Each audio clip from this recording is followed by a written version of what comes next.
watching Fox 35 News Plus, streaming on Fox Local.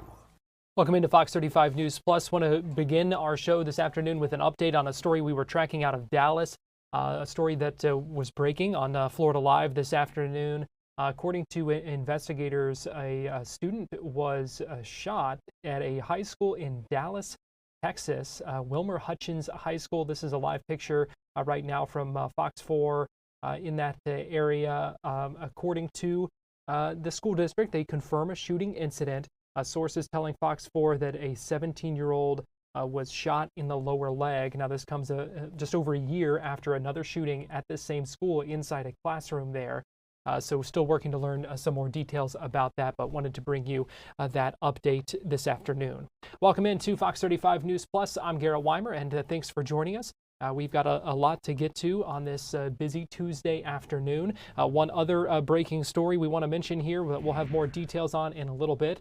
The Brevard County teacher, one of them at the center of this investigation into a large house party involving more than 100 kids, has been pulled from the classroom once again, this amid a protest from parents outside of school this morning. New body camera video from when police responded the night of that party. And now we learned from a board member a new investigation. We'll have the details on that in just a little bit. But it is 4:01. It is time now for our top four at 4. And joining me for today's top 4 at 4, where we break down for the big stories that we're keeping an eye on in the Fox 35 newsroom, is Fox 35 news anchor John Brown. And John, busy afternoon already. Yeah, busy afternoon. Lots of political news out there. Yeah. So we'll get right into this.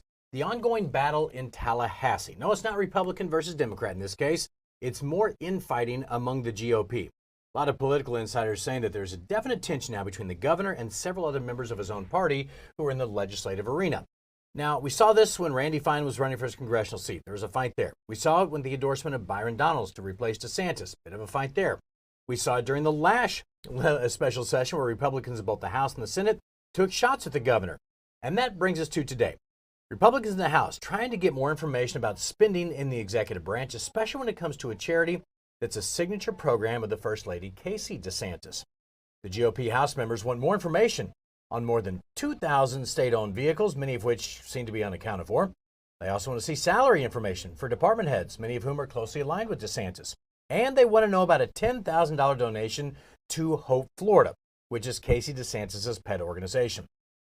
Now, that donation came from a group called Centene. It's a managed care provider that's in the midst of a $67 million settlement with the Agency for Healthcare Administration. DeSantis now firing back, saying that this group of lawmakers is ineffective, and he also says that many of them are doing the Democrats' work while posing as Republicans. Bottom line here, something's going on in the Republican Party. Bigger question, who's pushing the effort to try and put the governor, and now the First Lady, in such a harsh light? Now, that hearing taking place today, even Casey DeSantis spoke about it today, but it sounds like something's going on behind the scenes here, Garrett. Well, this was an interesting split screen that we had at the start of our 11 o'clock show, where Governor Ron DeSantis was in Pensacola, which is the home city of Representative Alex Andrade, who you saw there, the chair of this subcommittee that has been really spearheading the efforts of looking into the funding of Hope Florida. So those two things going on at the exact same time. And as you might imagine, at that news conference, which was called for this purpose, talking about Hope Florida, the governor had some harsh words for House Republicans, and here's a little bit of what he said. This is a manufactured hoax, and you have liberal media and liberal Democrats pushing this, and we have some of these leaders in the Florida House who are stabbing their constituents in the back and joining with liberal media and liberal Democrats. It is a farce. It is manufactured, and it's part of their political agenda. So they can continue to waste time. They're not cutting your property taxes. They haven't done a condo bill. Heck, Joel mentioned they fought me on immigration deportation. I called the special session. The Speaker of the House said it was premature. He said we didn't need to do it. He said that I was being irresponsible by wanting to assist the Trump administration to increase deportation. And look, some people feel threatened by the First Lady. Let's just be clear about that. They know this. They say, you saw her up here. if you're looking at like 2026 and you've got some horse that you don't want her anywhere near that, you're very worried because she runs circles around their people. Everybody knows that. And interesting too, because we know this investigation specifically into Hope, Florida, is not over yet. Because Representative Andrade saying today, asking for more information, found there were some new revelations in the committee meeting, things of potential conflicts of interest. And so they're asking for more information, and he said that if some of these people don't voluntarily comply, then they will issue subpoenas. So this is far from over. No. And just so everybody's on the same page here, this is bigger than just Hope, Florida. To me, and the people I talked to up in Tallahassee, some of the lobbyists say this is kind of you're in your last term, step out of the way. Casey's not going to run for office. I mean, that's the stuff going on behind the scenes here, and then now starting to play out in public here. Yeah. I mean, this is just what they call it, the nose through the door there to see what we can get. That's kind of what's going on here. And so there's the first step. Okay, awesome. Orlando Mayor Buddy Dyer has the attention of Tallahassee right now. He was sent a letter by the Attorney General James Uthmeier about the city's policies on illegal immigration, which the AG says makes Orlando a sanctuary city. Now, that designation would put Orlando in violation of state law. Uthmeier even stated that Dyer could be removed from office over this policy. But then Dyer got back with us today. I actually messaged with him last night. And so he got back with us today, and you can see his statement there. It says, "Neither I nor the Orlando Police Department have any intention of violating federal or state law. And as you know, we have signed the Memorandum of Agreement 287G Task Force model with ICE, as executed copy of which is attached." So bottom line, the mayor is saying that we're not enforcing this policy, which was getting so much attention. But there's a video of him saying, that we're not going to get in the middle of immigration policy here, but that would violate state law. So the mayor now came out and said, we're not going to do this. We're undergoing training by ICE. So he's trying to show all is well here with the Attorney General. Attorney General even said it seemed to satisfy him what the mayor said here. But that's the first time in all my years of covering Mayor Buddy Dyer where I've ever seen anything come out and say, you could be removed from office. So, I know it's a bit of a threat, but Dyer's liked by both sides up in Tallahassee and other places. So this is the first real instance where it's gotten political with the mayor, I believe. Well, and this is something we've seen from the Attorney General, the new Attorney General, several times now in the past few weeks. So they're certainly not playing around when it comes to this immigration enforcement, wanting that to be known and really kind of laying down the law here, saying there is no wiggle room. Right. If there is any inkling that something is not the way we want it to be with compliance with this, we are watching. Yeah. And that was the word yesterday that the Attorney General used about Monique Worrell about that's true. state attorney policies. So. Twice in 2 days they've been focusing on us. All right, let's talk about the housing market right now. A little bit worrisome for some people here. We all know the issues that people have had over buying houses over the past few years. Now, there are a lot of houses on the market for you to choose from. Currently, 12,411 homes on the market in the Orlando area. That's covered by the Orlando Regional Realtor Association. Last year, 8,500. So 12,400, 8,500 last year. Now, the number of homes that closed also down by 15%, although the average price is still up about 8 to 10%. By the way, days on the market, last year 57, this year 76. That's a 33% increase. And that's in the Orlando area. They're the numbers you see right there. Month supply, 6.76. It's even worse when it comes to condos. People we've talked to said they're not even getting bites on condos. A guy that we had done a story with said there's no one even interested right now. They'll come through, but nobody's stepping up to take over the HOA fees, the assessment fees, the insurance fees, you name it. It's tough. And I mean, you start to see these stories that come out. Is this the housing bust all over again? It starts to scare some of the people. Yeah, we talked earlier with the president of the Orlando Regional Realtors Association, and he said this is certainly good news, he said, for buyers because you have a lot more options. And here's some of what he said were kind of the takeaways when it comes to things really kind of shifting back toward an advantage toward buyers when we've seen it really been a seller's market for years now. It's a great opportunity to buy. Right now, you have so much room for opportunity to purchase a home and negotiate the best favorable terms for your future purchase. What does that mean? You could negotiate possibly a roof. I've actually personally, with my side of the business I've been working on, we negotiated a new roof for one of my customers. also a price. It's also negotiable, repairs, closing cost assistance. So that really helps out the buyers a lot in this type of market to get back into the game that they missed out a couple years ago. So a little more negotiating power now for the buyers. Also interesting because we know this is the highest inventory in the area since 2014, so more than a decade.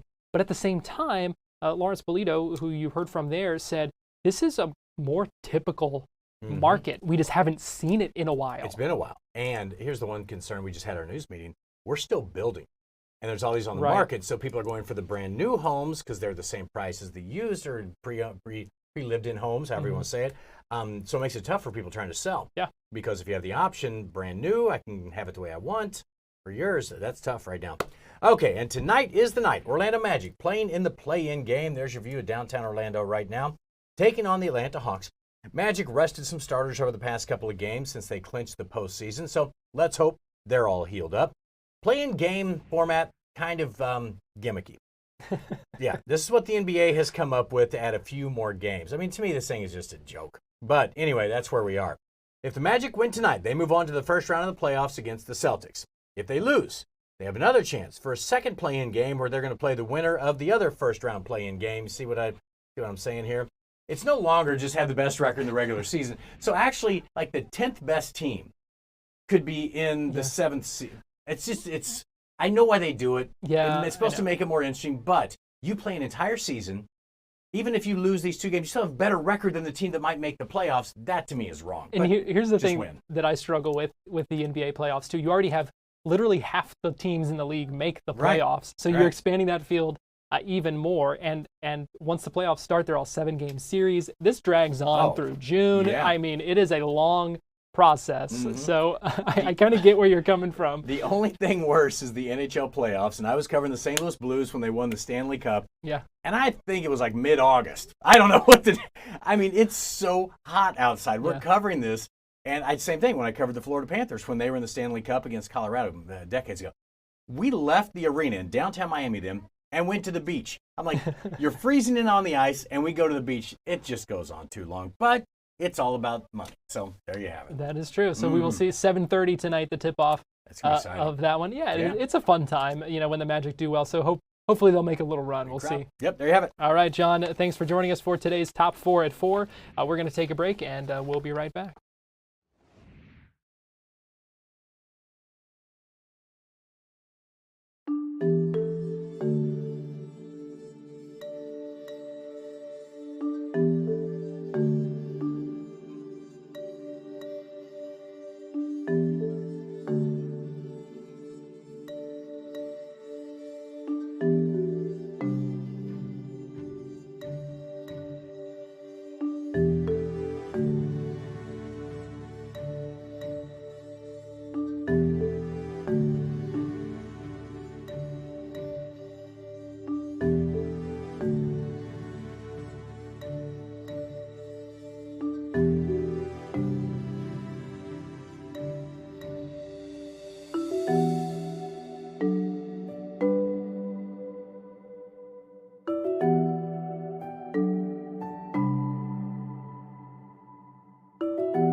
watching Fox 35 News Plus, streaming on Fox Local. And Fox 35 Storm Team meteorologist TJ Springer joins me now. And TJ, we know a cold front's coming in, but let's be honest, it's really not going to change a whole lot. No, not at all, Garrett. I feel like the only thing today that has been noticeable has been a little breeze and just maybe a touch more mugginess in the air. But overall, it's still been a beautiful Tuesday across the area. Yeah, and things going to be staying dry for a while, too. I feel like we need a big drink from Mother Nature, and sadly, Yeah. It looks like nothing in the near future. That has been the story of the spring, I think. Yeah, it really has been. It looks like we might squeeze out a couple of sprinkles here late tonight, but overall, chance is going to stay really limited here as we progress throughout the next week or so. But at least it's good for anyone visiting. Lots of sunshine out there now. We can see it at the port from our Launch Credit Union camera. You can see the palm fronds waving there in the breeze. Overall, it's been a great day to be at the pool, the beach. The help of that westerly wind has really prevented that East Coast sea breeze from infiltrating. You can see it's a little gusty out there for some, especially in spots like Daytona Beach. This is the sustained wind, so we could have those gusts up beyond 20 miles per hour, and still with that dry fuel out there, dry ground, the drought conditions, it still could allow any sort of fire concern to stay elevated despite really not having any sort of fire weather warnings at the moment. There's that front on Fox 35 Storm Tracker radar. We can see some clouds associated with it. Still up close to the Florida-Georgia state line. Really a non-starter for us here at home, but it still may bring an isolated shower as it pushes through central Florida later on tonight. There's a live look out at the Space Coast. That's also our Launch Credit Union camera in Titusville. Nice sailboat heading up the Indian River. Temperatures in the 80s right now. We have 83 in Claremont, 81 for those of you in the Villages, 84 in Titusville. We're matching that for those of you in Orlando and Sanford. Above normal, once again, that's been the story. Now tonight we will be able to fall back into the 50s and 60s. A little more cloud cover out there, especially to our northwest.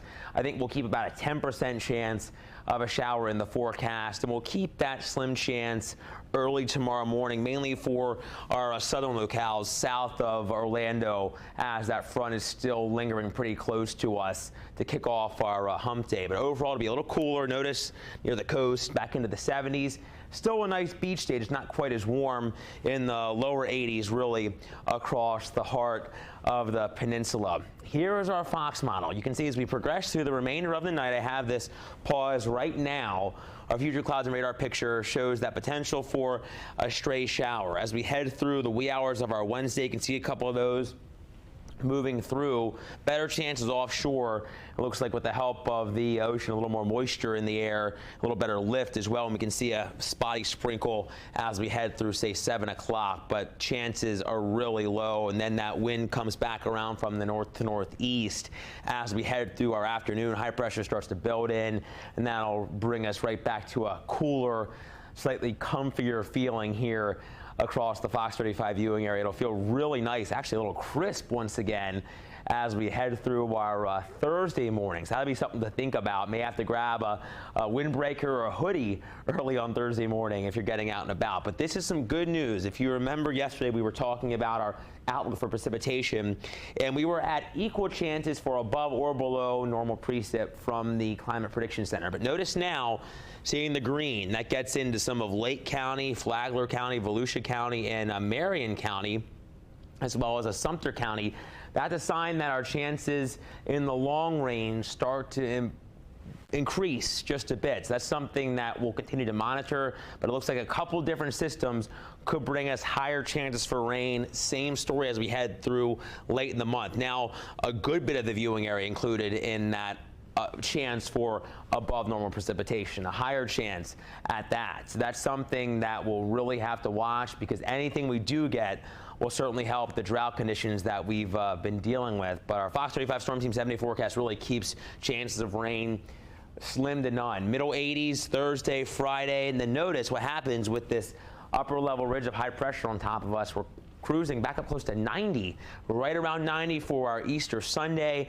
And then we have a chance for a few showers, maybe a couple storms on a Tuesday as the system moves our way. So at least chances, Garrett, coming up a little bit, but we really could use a nice soaking of rain. I think that'll at least try to chip away at that drought a little bit.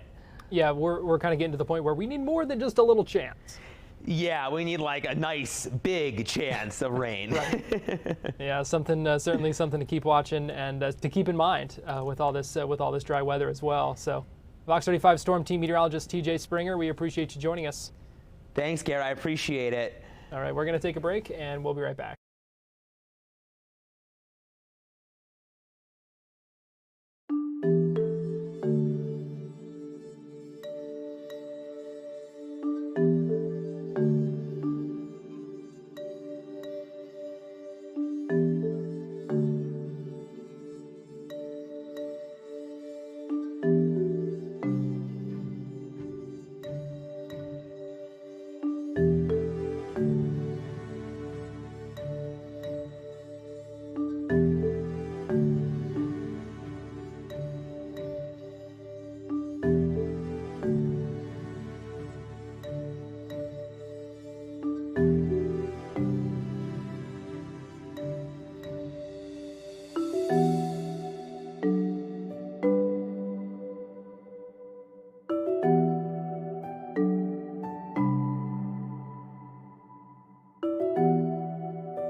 You're watching Fox 35 News Plus, streaming on Fox Local.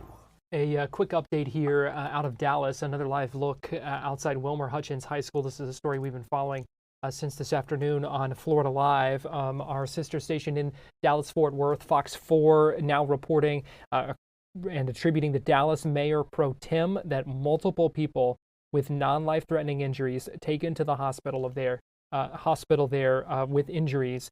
The nature of their injuries not known. Also, officials saying they believe the shooter may have entered through a side entrance. So, a story we are continuing to watch as it develops out of Dallas. Well, welcome back into Fox 35 News Plus. I'm Garrett Wymer, and let's now focus in on what's happening here in Florida, because the investigation ramping up into Hope, Florida. The organization, the program spearheaded by First Lady Casey DeSantis. There was the subject of a hearing today, the subject of a news conference from the governor as well.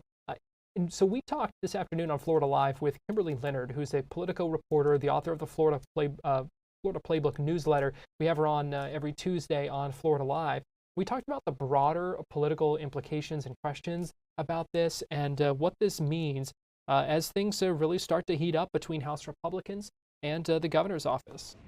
Well, it was really interesting because today, while the hearing in the House side was going on, Governor DeSantis and the First Lady were actually in Pensacola. And that was a dig at Andrade because he's from Pensacola. And he's the one leading the Health Budget Committee meetings and looking at this very carefully. And what I gather from it is that this is not a sign of a couple that's backing down. They are not intimidated by the scrutiny. They are pushing back. They are using the bully pulpit. And so you had this counter programming, the split screen of, on the one hand, Hope Florida getting scrutinized in a hearing, people facing a lot of questions about, the funding and where it went and who was in charge. And then you have the governor and the first lady telling the public what Hope Florida is all about from their perspective. So it's a very interesting contrast. It's something that the governor has always kind of done as like a contrasting himself, but it's usually contrasting himself against Democrats. So to have him go up there and go up against the House and defending his wife and defending her program is very interesting. I mean, it does not point to a sign that this is anything that they are intimidated by in terms of whether she decides to run for governor. You mentioned the governor not backing down with this, but it doesn't sound like Representative Andrade is going to back down on this either, threatening subpoenas if needed. Yeah, exactly. I mean, look, and there was, from what I gather, there was some acknowledgement that perhaps, paperwork wasn't properly filled out, that the protocol didn't go exactly how it should with Hope Florida. And so it's going to be something that gets a lot more scrutiny from the perspective of Byron Donalds, perhaps, or anyone else who wants to run for governor. This is something that, because the gubernatorial campaign started so early, it allows Byron Donalds or anyone else really to go ahead and define the potential competition and sort of try to, cut their legs out from under them and undermine her work. But we'll see who the public believes, right? The governor is very popular in Florida. He knows how to get his message out when he wants to. I wouldn't be surprised if you saw him on Fox News either today or tomorrow, continuing to make his argument to a national audience. And they are not, going to be pushed back on this. And I think the House is just going to keep on fighting. And so it's going to be a very interesting, once again, contrast that is new for the governor. You talked about it in the context of the 2026 governor's race, but what are the broader political questions and implications of this continuing to drag on? Well, what it could signal, and it sort of depends, right, what side you're on, but for those who don't want Casey to run, it's a way to kind of undermine her before she gets in the race. She's never been elected to anything before. She has this program, though, that she is very proud of, that she believes has really helped people. And so for her to get up and talk about it does help for her to put, sort of her own stamp on it so that she isn't fully just defined by, what the opposition wants it to be. But on the other hand, I think the goal would be for those who, don't want her to enter the race or don't want her to be successful is to try to essentially send a message that she's not qualified, that there's all these weird things going on. And really, it's interesting that the person they're going after is more the first lady than the governor himself, even though the two of them are very much intertwined and work kind of as a governing pair, if you would. Kimberly, we've talked before about the changing kind of dynamic between the legislature and Governor DeSantis as his time in office winds down, and I want to get your thoughts on that now as we see this really continue and really ramp up, because the language the governor used in his news conference today was about this being a betrayal of House Republicans and a waste of their supermajority in the legislature. It's fascinating. It actually kind of reminds me of when he was running for president against Nikki Haley, and he was trying to tie her to the left and saying, she's so extreme. And, I'm glad I debated Gavin Newsom because it helped me prepare for my debate with Nikki Haley, was what he ended up saying at one point. And that's what he's doing now, because you obviously have a Republican supermajority, and he's going around saying, look, they are not doing what we elected them to do. He said they promised to support my agenda. He said I was the one who basically created this ability for Republicans to be so successful in Florida. And, I think a lot of that is true. I think that the governor, when he did well in 2022, so did every other Republican up and down the ticket, and he helped to kind of bring that along. And so from his perspective, he feels like, well, your job as elected officials is to support my agenda or the conservative agenda. Reality is that, of course, there has been this brewing, simmering tension going on for a long time. We've reported about it at Politico for a long time. We were told that we were liars, that it wasn't true, etc. But the fact of the matter is, a lot of these people just weren't ready to go public with it, and now they are. So where do things go from here? Ooh, Well, they have to finish the session on time. So we'll see if that happens because there's a lot of disagreements about tax cuts. The governor really wants them focusing on property taxes. The House Speaker would rather cut the sales tax. And the Senate president really wants the sales tax removed for clothing items under $75. So they are very far apart on this. And it doesn't really help that they're far apart in it and also not getting along. That just makes it a lot harder to be able to get to some sort of an agreement. We're going to take a break here on Fox 35 News Plus, but we'll be right back.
You're watching Fox 35 News Plus, streaming on Fox Local. Live look at downtown Orlando and Lake Eola on this Tuesday afternoon. Thanks for joining us here on Fox 35 News Plus. We are continuing to follow this response of the Orlando mayor to a threat from the Attorney General when it comes to enforcement of immigration in the city of Orlando. Joining us live now via Zoom is Fox 35's Randy Hildreth. And Randy, we appreciate you joining us this afternoon. We know at the center of this is the Trust Act here in the city. For those who may not be familiar, can you first just kind of walk us back and talk us through what that exactly is? Right. So the Trust Act was passed by the city of Orlando back in 2018. And so it focused on local criminal cases not related to immigration. So think of a domestic violence investigation, maybe a homicide investigation.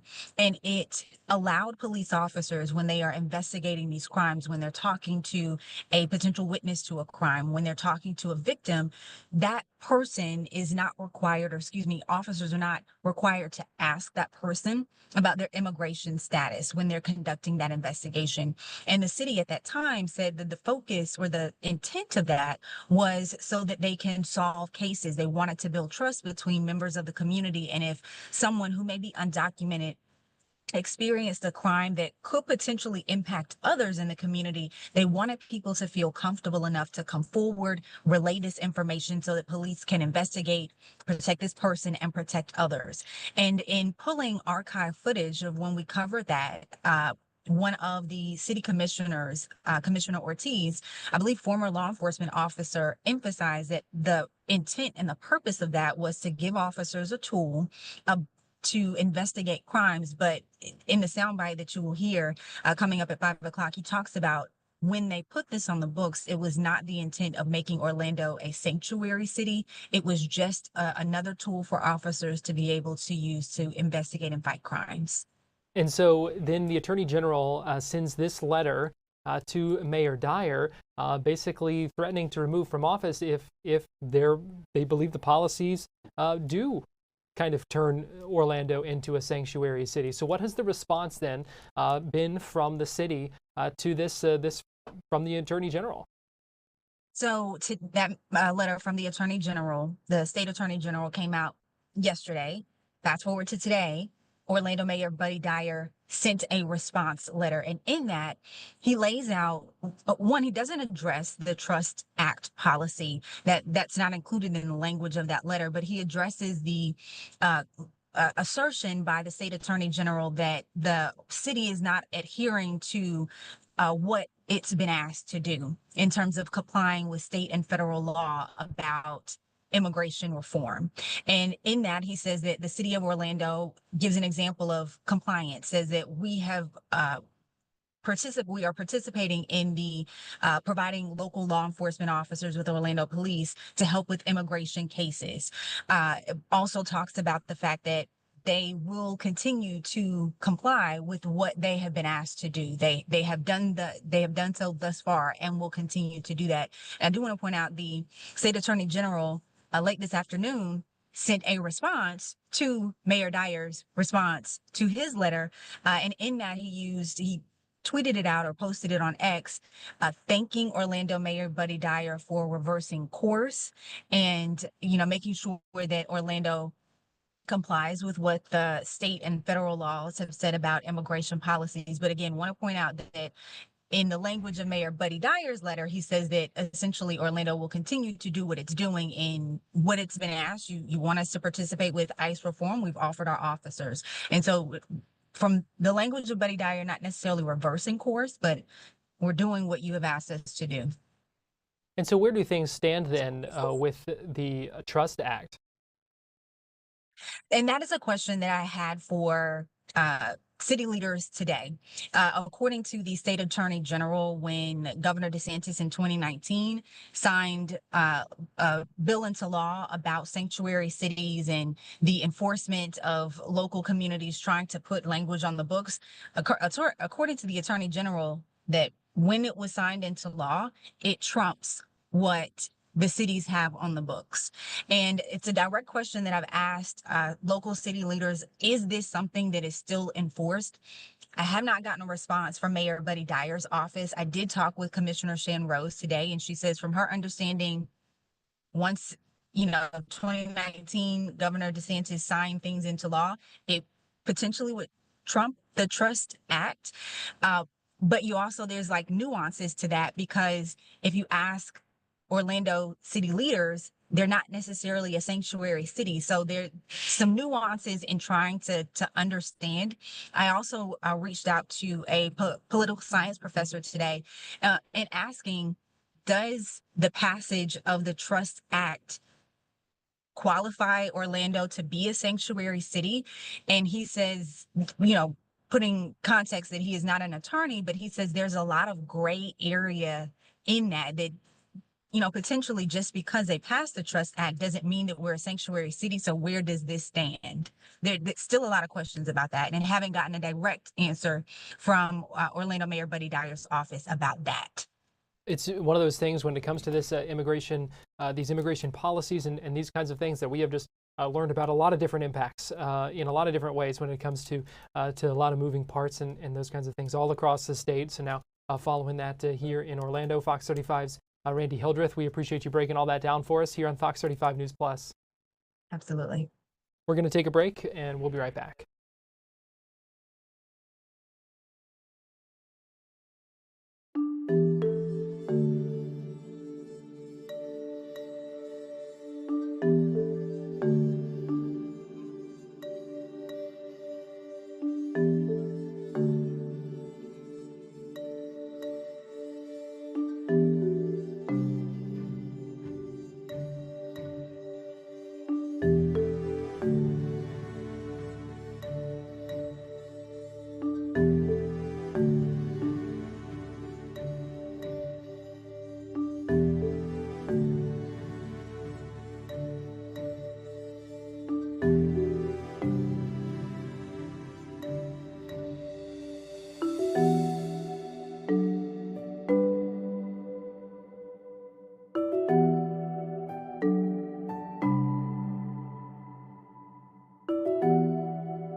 Welcome back into Fox 35 News Plus. I'm Garrett Wymer, and thanks for joining us. We do have some breaking news this afternoon.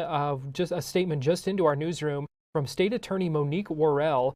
She met today with Florida statewide prosecutor Nick Cox, who we heard from yesterday at that news conference with the Attorney General, in saying that the Attorney General, the state, sending a number of prosecutors to help with the backlog of 13,000 non-arrest cases that the state attorney Monique Worrell had said that she didn't plan to prosecute, didn't plan to accept anymore because of that backlog. And so she said yesterday that she planned to meet today with statewide prosecutor Nick Cox to figure out how to make this work, how they could work together on that. In this statement, I'm not going to read the whole thing, but in this statement she does say, "We will work with the additional prosecutors for as long as they are made available to our circuit, while also continuing to advocate for long-term solutions, including more collaboration with law enforcement so that we have the probable cause necessary for prosecution." Also going on to say collaboration also means continuing to advocate for additional funding to permanently hire the prosecutors and support staff needed to properly manage the number of cases that come into our circuit as this community continues to grow. That's one of the things that she said yesterday afternoon in her news conference, saying that there need to be permanent solutions because the funding has remained relatively flat for their office, even as the population in Orange and Osceola counties has continued to grow. Meanwhile, we are also following updates on the school teacher in Brevard County who was back in the classroom yesterday, but now this is, let me clarify here, this is the Brevard County teacher who was removed as part of an investigation into a large house party that involved more than 100 kids. One of the school principals was involved, a teacher as well. The teacher, we learned yesterday, had been restored to the classroom. She moved to a different school, Saturn Elementary. Well, today, this afternoon, the school board saying she has been removed from her classroom yet again because of new body camera video that showed this teacher, Carly Anderson, interacting with police who responded to that house party last night. I was here hanging out at this party. I mean, what's wrong with them? Okay. You guys gotta act better. Do you want the truth? There was like 200 kids here drinking. I've already known. Drinking, okay? And you're drunk as well. I'm not drunk. Yes, you are. I smell it. Oh, you smell it. Yes. All right, let's do it. And just to clarify, I meant to say that night, not last night. This party was not last night. This is something that's been going on for a while, but new evidence with this body camera video from the 18th Judicial Circuit State Attorney's Office. And now, because of that video, the school board in Brevard County says they are now launching their own investigation in response to that body camera video. They say it shows behavior that they call, quote, unacceptable, deplorable, and disgusting. That from school board member Matt Susan, who held a news conference this afternoon announcing that that teacher has once again been removed from the classroom with pay. So welcome, everybody. I want to welcome you guys to our headquarters here at Brevard Public Schools. We had a body cam video that became available yesterday from the state attorney's office. This is new evidence, along with a lot of other evidence that came forward on one of our teachers that we had. We have moved to remove that individual administratively with pay and put them out of the classroom. And we're going to be hosting our own individual investigation and moving forward with seeing if this teacher, who exhibited deplorable actions with not only law enforcement but others, and did something that we do not accept with our BPS staff in any way. We're going to have an investigation to see if that individual was a part of the actual party and move from there. How did you feel, Matt, seeing that body? It's disgusting. Disgusting that we have a teacher that is going to be doing those kind of actions. Disgusting that I have 5 children that I don't want to see any kind of that kind of behavior from. And to be honest with you, that was not afforded to us before yesterday afternoon. And we accept the fact that we're going to be putting in the investigation. We've put the individual on administrative leave and we're moving forward. But yeah, no, this is deplorable actions. The entire thing is not acceptable to BPS standards. Now, this teacher was already on administrative leave prior to yesterday. I guess how was the decision made to place her back in the classroom? Good question. So on April 1st, the felony charges from the Cocoa Beach Police was dropped to misdemeanor per state statutes and other laws, policies, everything else. we decided to move towards employment like we do with everybody else. Once the body cam footage came out yesterday, we realized that for the first time, we had evidence that we would be able to go back and investigate and pull the person out of the classroom. That was the board and also the district just not aware that this footage. We had no idea. So yesterday, I didn't get to see the actual footage until late last night. Some of the news channels had put it out. I watched a little bit of it, and then immediately this morning went into full action. I went out to Cocoa Beach Police Department. I moved over to various entities to make sure that we had done our due diligence. We did, and then we, this afternoon, told the teacher that not to come back tomorrow while we per our investigation. Did she have any reaction? That I'm not sure of. That was done by district staff. But I'll be honest with you, we did not have any of the investigative reporting or anything like that from Cocoa Beach at all. We were just going off the state attorney that dropped the charges. Can you please explain to us just kind of what this process is now? She's back on administrative leave with pay. There's going to be, I assume this is a human resources or personnel investigation. Yes. How does the process go, whether the decision is made, whether she returns to the classroom again or not? What happens next? There'll be an investigation into two things. One, if you watch the body cam footage, she inhibits law enforcement from actually helping one of our students. That is something that we need to look at. You cannot get in between law enforcement and one of our children. That is unacceptable. The other thing is that we're going to look into the fact that she made a public statement that was on the body cam that she was inside of that party, and that's unacceptable. We will be looking at those two and any other infractions that she may have that may come out because of that. A lot of the information that... Anybody else have any other questions? A lot of the information that came out... Questions, anybody? Body cam footage. We good? Everybody good? Also depicted in All right. the arrest affidavit. You got anything? With Go the ahead. arrest affidavit kind What do you of got? lining up with the Go body ahead. cam footage. What's the difference? Go ahead. Go ahead. I just have a question. We're hearing from some board members that you as the board did not choose to put her back in the classroom. That was fully on superintendent and human resources. So did you even know she was going to be going back to the classroom, or kind of how did that decision get made? Personnel decisions are all made by the superintendent. But the fact is that our school board was notified last week on Friday evening. And then we were told, and then that this individual would be coming back, and that the state attorney's office had dropped the charges from felony to misdemeanor, which is in line with everything else. So the school board makes no personnel decision. Anybody else got any other things? I understand you don't want to answer the question. Is good? I just said that the school board does not make the personnel decisions, the school district makes them, but we support the superintendent. I'm going to ask one last question. Go ahead. And that's just regarding the other person involved in this, and that was the former teacher over at Sac High. She's now suspended without pay. What's the status of that investigation? Can you tell me kind of where that situation stands? I'd have to get briefed on what the most recent thing is on that one. I'm not completely sure. I apologize. The school board chair said this We was good? a big deal. Is that still the position We good? of the school board? Is this a big deal? Everybody good? Matt, what do you want to say to families who maybe felt earlier the school board said this is fine, this happens, it's not a big deal? This is a deplorable action by our staff, and we do not stand by it. We do not accept any of this kind of behavior, and that is why we are launching a full-on investigation now that we actually have, for the first time, evidence of what we're looking for. We will be interviewing all the interviewees that went through the entire other investigation. We will be combing through everything that we need. We now have, for the first time, our information that we can launch that investigation. And thank you for asking that. Fox 35's Esther Bauer, you heard her asking a number of questions at that news conference. She will have the latest on this, on where everything stands, coming up on Fox 35 News at 5. We're going to take a break here on Fox 35 News Plus, but we'll be right back in 2 minutes.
watching Fox 35 News Plus, streaming on Fox Local. Live look at the Kia Center, where tonight the Hawks and the Magic will tip off at 7:30 p.m. in the NBA play-in game. Magic, it's basically a rematch of the last regular season game against the Hawks. Things going to look a little bit different, obviously, with the starters, but Magic are going to have to make a playoff run if they do so without guard Jalen Suggs. We talked with Tyler Karen, co-host and producer of In the Zone on 96.9 The Game, about what the Magic need to do to win.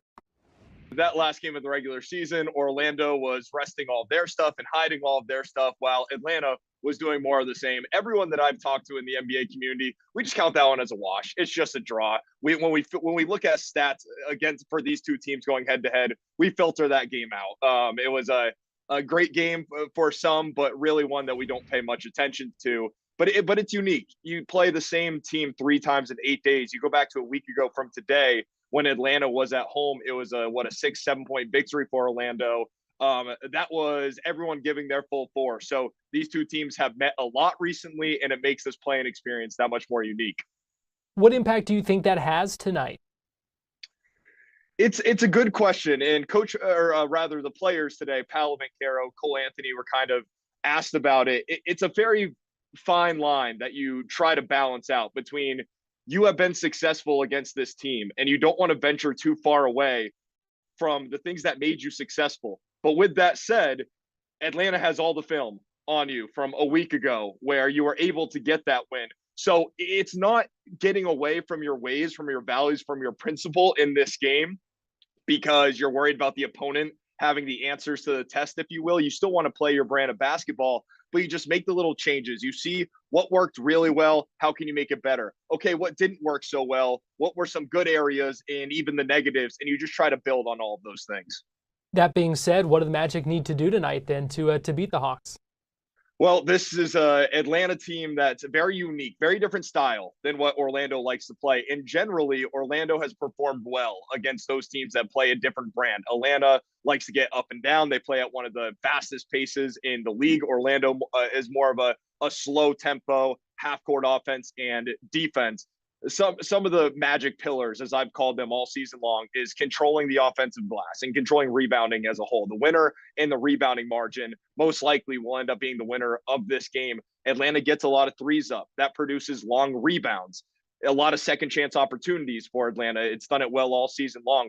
The more opportunities that you give guys like Trae Young to get up as many threes as possible, it digs yourself in a hole. So controlling the board is going to be huge. Atlanta also turns teams over at a very high rate. All that kind of boosted by Dyson Daniels, averaged 3 steals on the year. The first player going back to the 1990-1991 season, Alvin Robertson of Milwaukee, the last player to average 3 steals in an NBA season. So controlling those turnovers. Daniels, you can watch for it tonight. Daniels plays like a free safety, if you will. Atlanta likes to run a 2-3 zone. It kind of flirts the offense into shooting, which Orlando has not done well for the most part this season, and tries to keep you out of the paint where Orlando has thrived.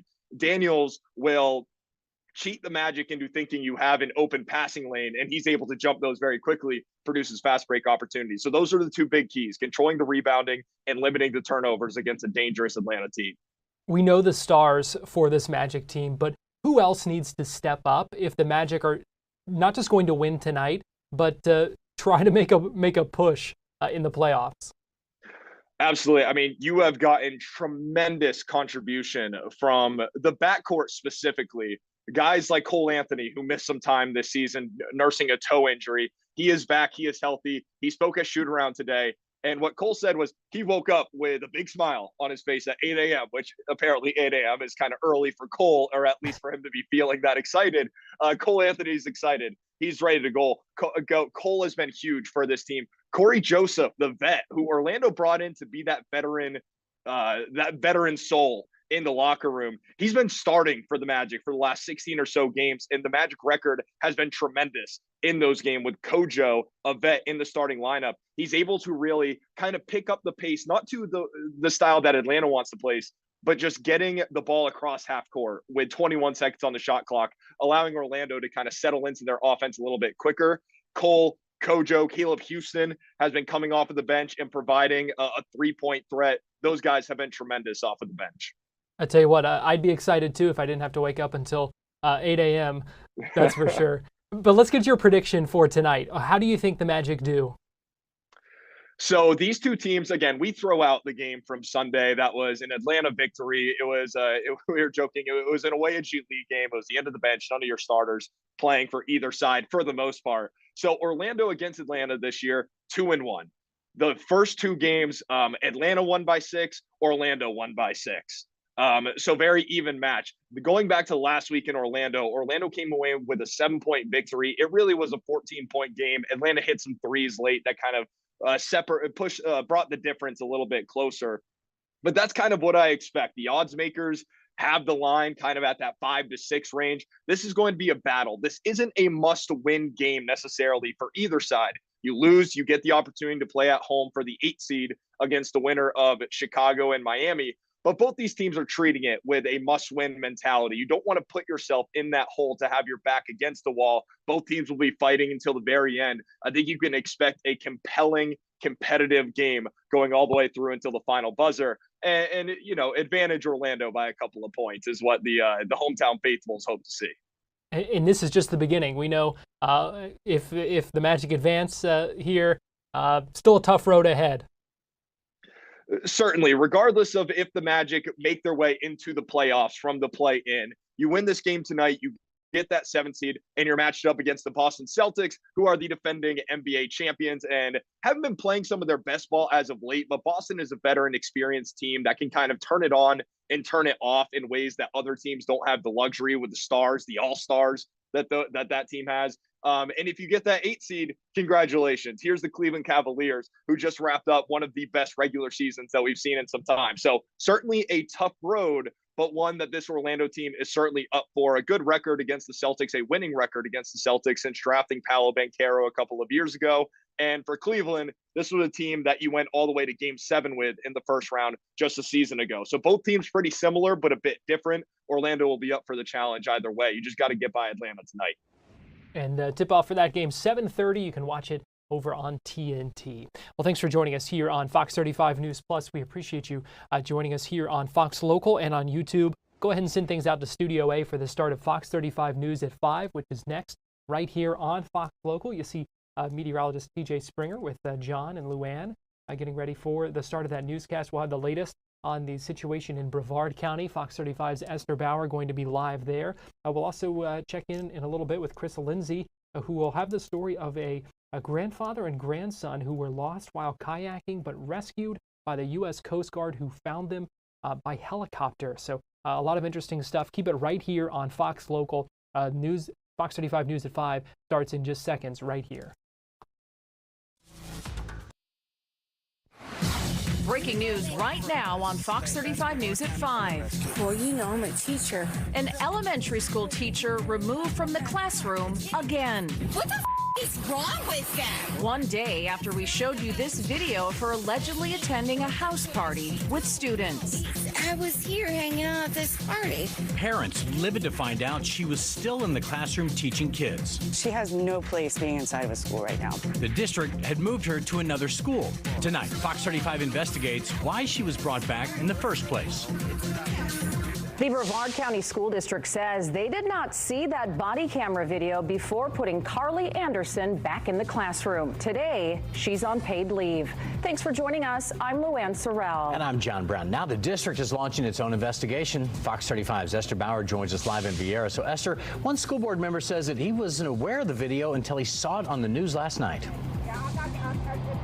One school board member told us he saw it last night. Another school board member told me he saw that video just a few hours ago. Both were absolutely appalled at the behavior they saw in the video. This means the school district is starting from scratch, launching a brand new investigation into the teacher.